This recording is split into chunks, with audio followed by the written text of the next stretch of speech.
आप पहले मोदी जी का ये भाषण सुनिए। और मेरी गारंटी है, हर घोटालेबाज पर कार्रवाई की गारंटी, हर चोर लुटेरे पर कार्रवाई की गारंटी, उसका हिसाब तो हो करके रहेगा। इनका नाम है अजीत पवार। इनके ऊपर चोरी और भ्रष्टाचार के इतने सारे केस दर्ज हैं।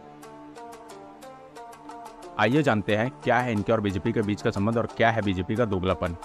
ये है शरद पवार। इन्होंने सन 1999 में एक पार्टी बनाई थी जिसका नाम रखा था नेशनलिस्ट कांग्रेस पार्टी, जिसे आप शॉर्ट में एनसीपी भी कहते हो। और इन्हीं के भतीजे हैं अजीत पवार। ये एनसीपी के एक बड़े नेता थे। यहाँ पे मैंने थे वर्ड इसलिए बोला है क्योंकि इन्होंने अपने चाचा के साथ विश्वासघात किया है और इन्होंने बीजेपी का दामन थाम लिया है। अभी पिछले ही संडे को ये अपने 25 एमएलएस को लेकर बीजेपी में चले गए और जो नेता इनके बारे में ये बोलते थे, आल्यानंतर अजित दादा चक्की pissing pissing pissing and pissing, और आज उन्हीं नेताओं ने महाराष्ट्र में इन्हें बीजेपी का उप मुख्यमंत्री बना दिया है। अब आपके दिमाग में सवाल आ रहा होगा कि इन्होंने अपने चाचा के साथ ऐसा क्यों किया। अभी कुछ समय पहले एनसीपी की एक बैठक हुई थी और उस बैठक में शरद पवार ने एनसीपी की अध्यक्षता से इस्तीफा दे दिया था। तो इसके बाद ये सबसे बड़े नेता थे जो एनसीपी के अध्यक्ष बन सकते थे, लेकिन यहाँ पर शरद पवार ने अपनी बेटी को एनसीपी की अध्यक्षता दे दी। तो इस बात से अजीत पवार चिढ़ गए और वो बैठक को वहीं पे छोड़ के चले गए। तो उनकी सर्कस से ये साफ हो गया था कि अजीत पवार शरद पवार के इस फैसले से खुश नहीं है।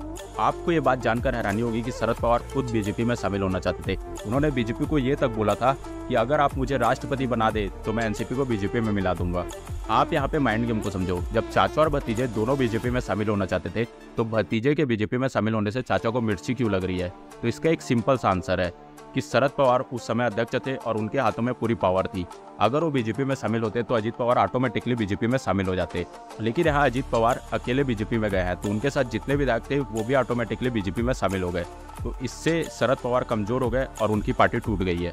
ये ठीक वैसे ही है जैसे कुछ समय पहले एकनाथ शिंदे ने उद्धव ठाकरे के साथ किया था, जिससे उनकी पार्टी टूट गई थी।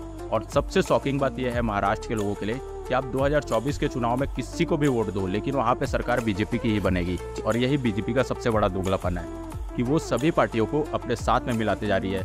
वहाँ पे पहले से बीजेपी थी, अब शिवसेना भी शामिल हो गई, उसमें एनसीपी भी शामिल हो गई और कांग्रेस का कुछ खास प्रदर्शन नहीं है वहाँ पे। तो इस तरीके से वो सभी पार्टियों को अपने साथ मिलाती जा रही है ताकि कोई भी पार्टी जीते वहाँ पे सरकार बीजेपी की ही बने। क्योंकि बीजेपी का एक सिंपल सा फंडा है, आप चोरी करो, भ्रष्टाचार करो, उसके बाद बीजेपी में आ जाओ, हम सब कुछ भूल जाएंगे, आपके ऊपर कोई भी कार्यवाही नहीं होगी, यहाँ तक कि आपको एक अच्छा पद दिया जाएगा और हम आपको गले लगा लेंगे।